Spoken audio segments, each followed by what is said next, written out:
Hi, I'm Brenda Simmons, alias Catwoman. My passion has always been children. This is why I enjoy being a member of Marty Unit and the Ryther League. The children need our help, and this I am happy to support Ryther in their giving hope and promise to families. Happy to support. Uh-oh, I think I hear someone coming. It's that Spider Woman. Go, Ryther!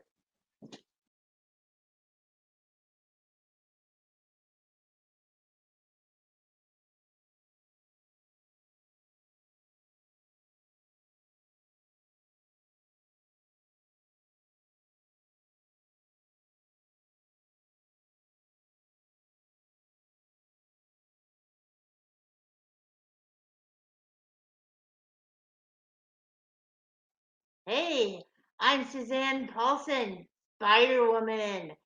I joined the Marty unit on Whidbey Island, about 20 years ago, and I've stayed with the unit because I found it really helps make a difference in children's lives.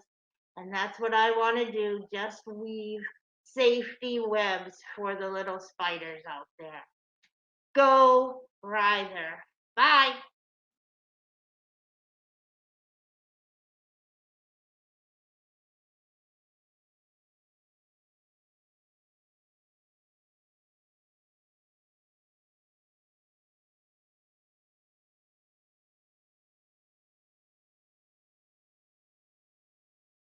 Hello, I'm Wonder Woman, alias Sarah Wilcox from the Marty Unit, Ryther League from Whidbey Island. You know, I've heard a lot of stories about kids at Ryther.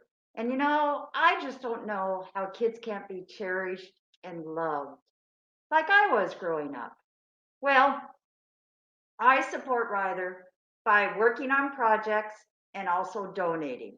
And I just want those kids to grow up in a wonderful setting like I did growing up.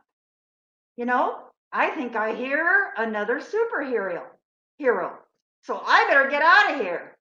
Go, Ryther!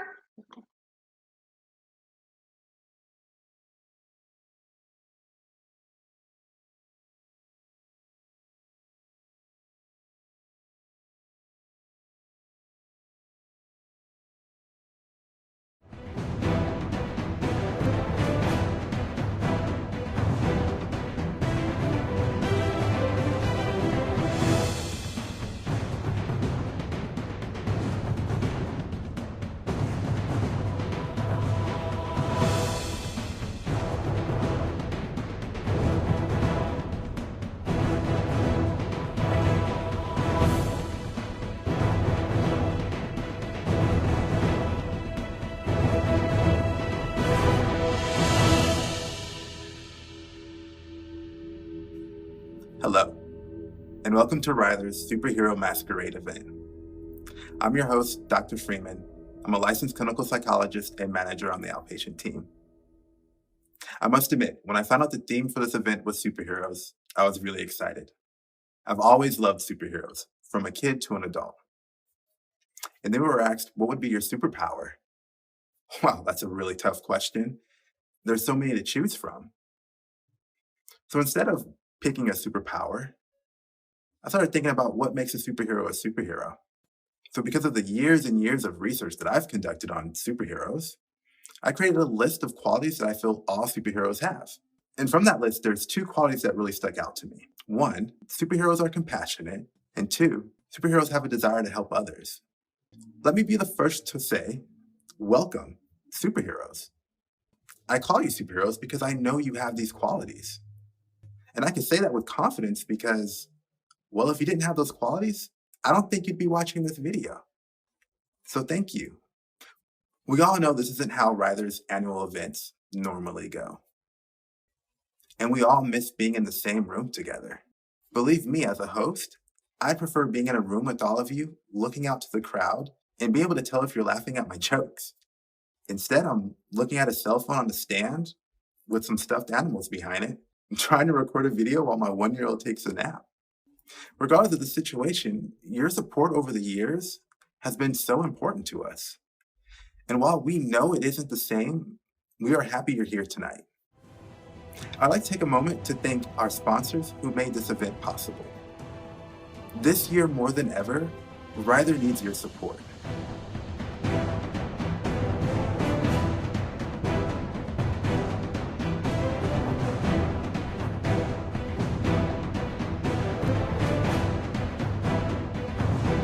It has been a challenging year for us all, and Ryther couldn't do it without you. To donate, you can go to our website, or you can click on the link in the caption. It is now my pleasure to introduce someone who I feel meets all the qualities of a superhero.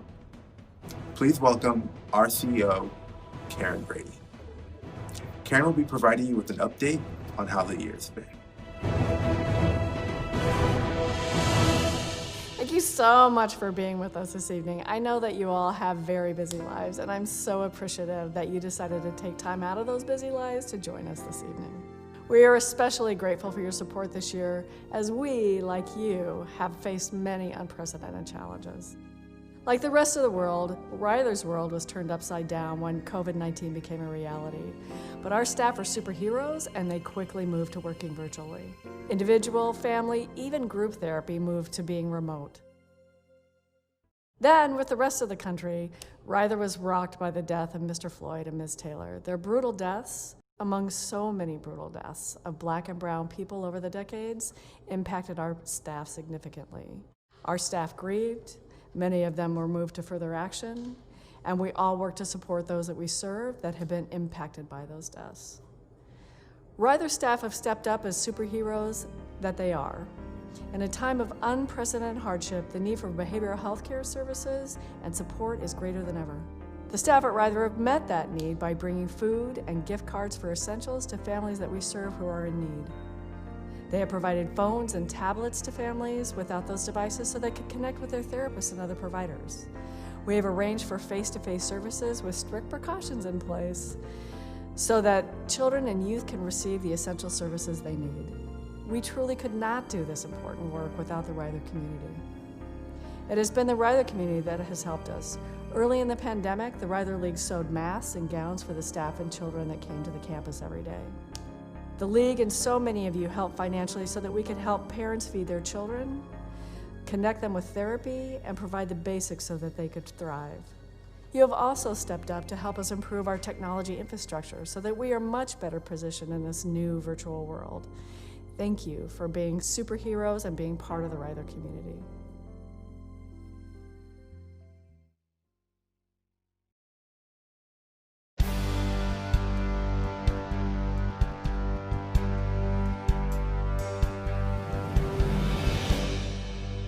What is your superpower?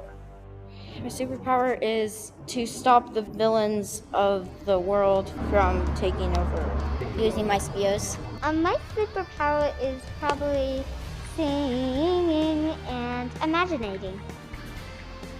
Good way. Well, I like to sing my own things and mix it up with real things that I heard.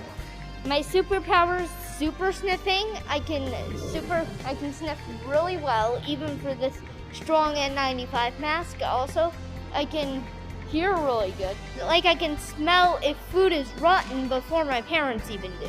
My superpower sort of invisibly helps everybody else that's involved in the process. The funders, the clients, the staff, to all work together to accomplish the great things that we do here. My superpower is not dancing. I have gardening as a nemesis. Does that count? I will use my super speed to rescue anyone who is stuck in anywhere. I would fly. I will go on an airplane. My superpower is to be good at anything. Work for your dreams. This is all improv. My superpower is love. I sprinkle it around with all the children. We raise funds for the kids for their birthday cakes, Easter baskets, and we have a Christmas store. My superpower is sinking half-court basketball shots. I go like this and like that. And it just goes in the hoop. My superpower is having the skills and the knowledge to work with dogs. I'm a dog trainer and a dog behaviorist. This is Bug Dog. Bug is an 11-year-old black lab mix.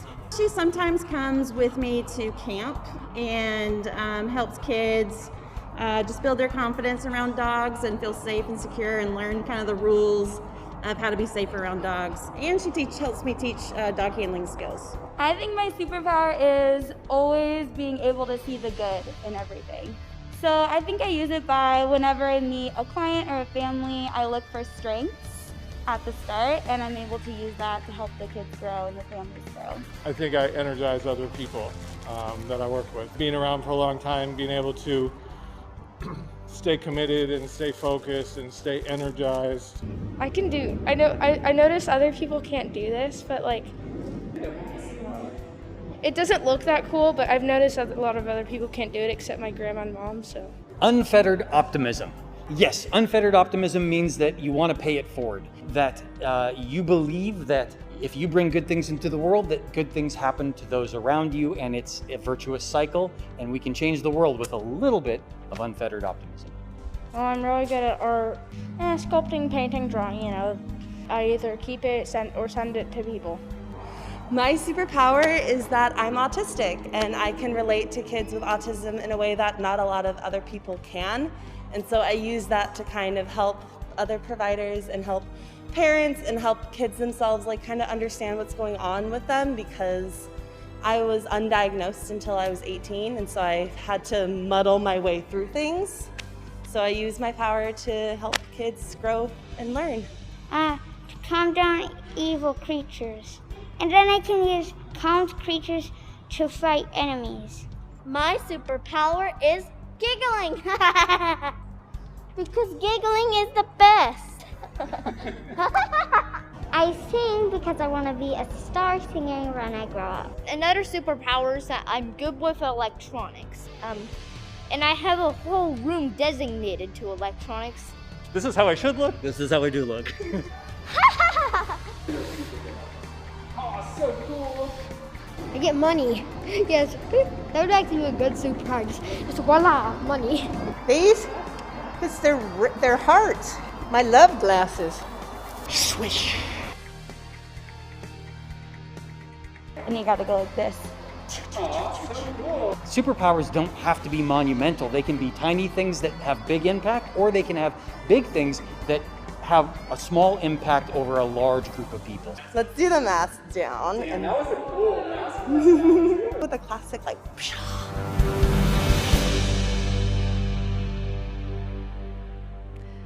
That was really amazing. I've always known that people have secret powers, and I was really happy to watch everybody share some of theirs with us tonight. And in fact, there are many superpowers here at Ryther, and I'm pleased to share, because of those powers, we are once again going to have residential treatment on our campus. As you know, Ryther is dedicated to serving a community when we see a need. We closed the cottages earlier this year, and we knew then that it would be a temporary situation. While there's still a lot to do before we open the doors on these new programs, we are well on our way, and we are excited to share the 3 different programs that we're going to be opening. One of the programs will specialize in treating youth with eating disorders.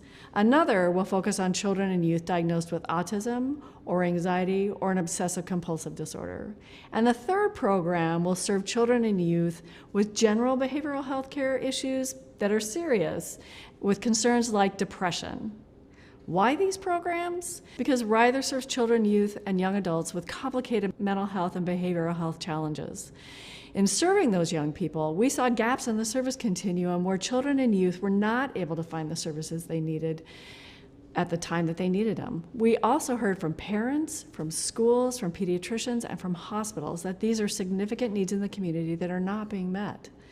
As Ryther has for 135 years, we are stepping up and working to fill those needs.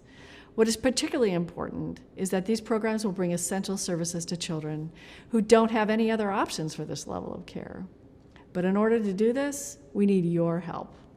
We're asking you to donate to support these new programs, to support these families and these children. As you can imagine, there are many costs to opening a program like this.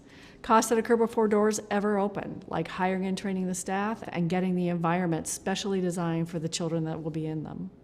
And we need your help to make these programs a reality for the children and youth that need them. And that need can be significant. Here at Ryther, we have seen firsthand the positive impact that residential treatment can have, as it did for Maya, Rudy, and the rest of their family.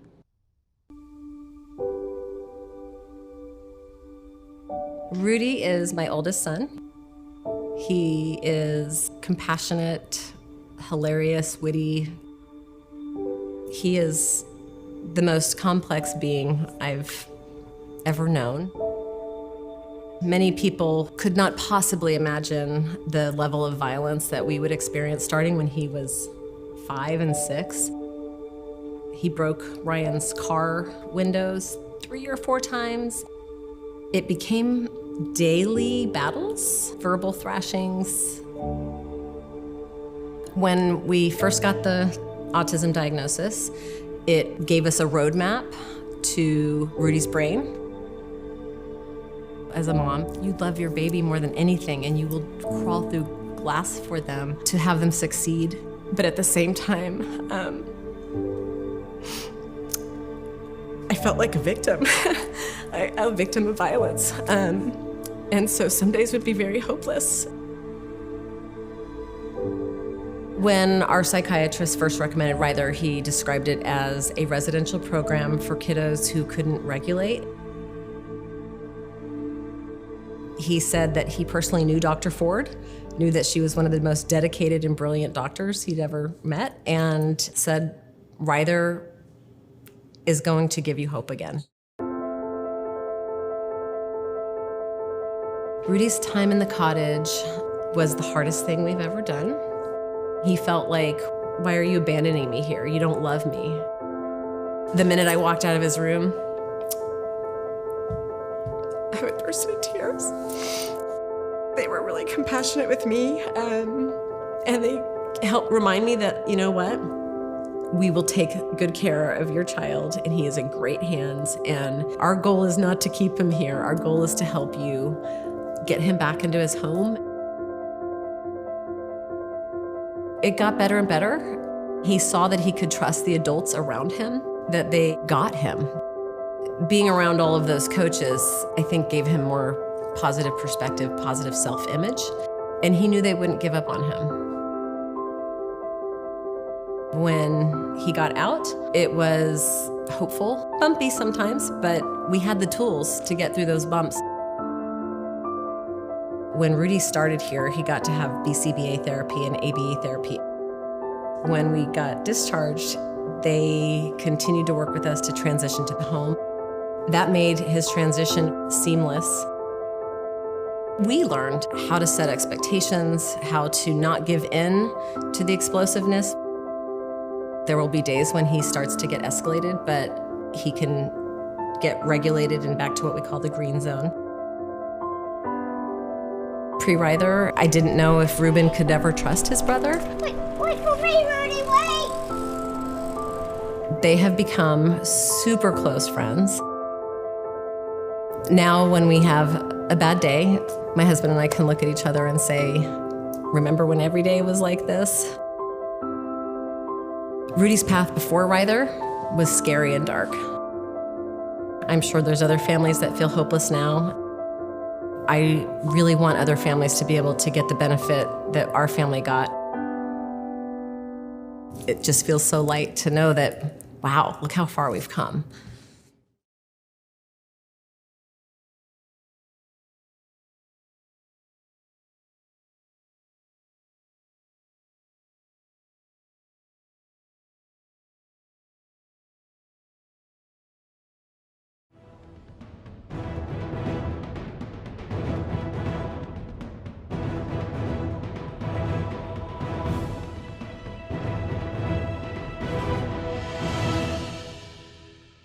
Hi, everybody.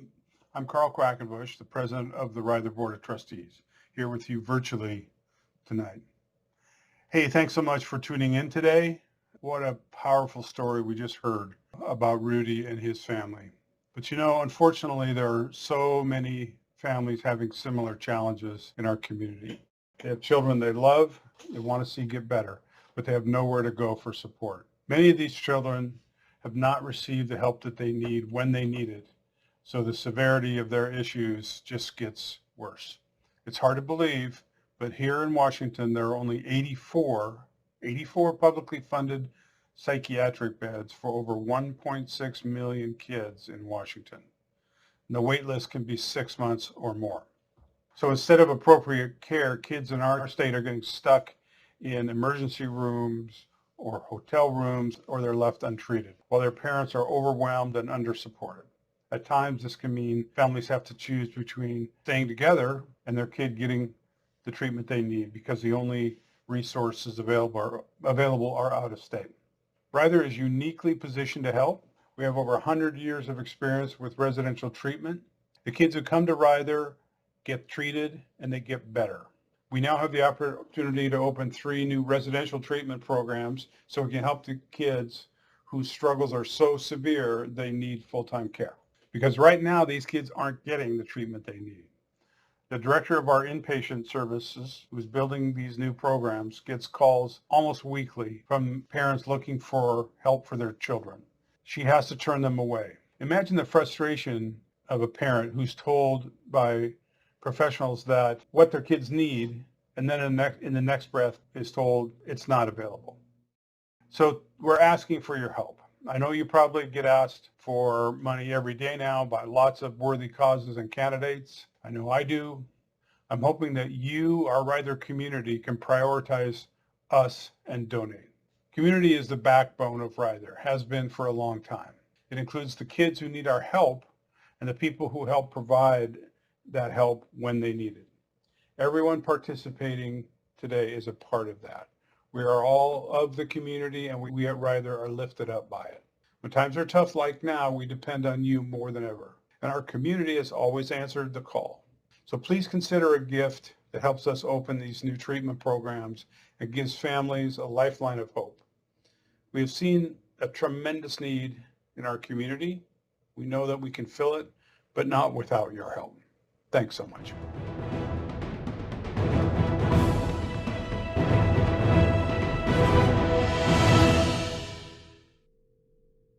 I am representing Wonder Woman. Sometimes I like to think I can be Wonder Woman. My real career is that I'm a board member at Ryther, but I'm also a child and adolescent psych nurse practitioner who has worked at Seattle Children's in the mental health department for almost 40 years. I am here with you today to share my unique experiences with children's mental health and how it relates to Ryther. Right now, there is a mental health crisis for children. Children are being boarded in emergency departments. They're being boarded on other medical units that are ill-equipped, and we have children in desperate need of services without the resources. Ryther is uniquely situated to help with this crisis. They have been an outstanding high-quality program for many years. There is a huge need for us to provide appropriate, high-quality, evidence-based treatment in residential programs to children with eating disorders, autism spectrum disorders, and mental health problems in general. We are here today asking for you to consider donating to this cause as best as you can. I hope you have enjoyed participating this evening in the Ryther Superhero Masquerade. Thank you all for joining us. That was great. We hope you enjoyed our first ever virtual event. It was so great to hear from Ryther's very own superheroes. We are so excited about the future with our residential treatment programs, and we'll keep you updated as we continue to get closer. Remember, if you'd like to donate, you can do so by visiting our website or clicking the link in the caption. Thank you, and good night.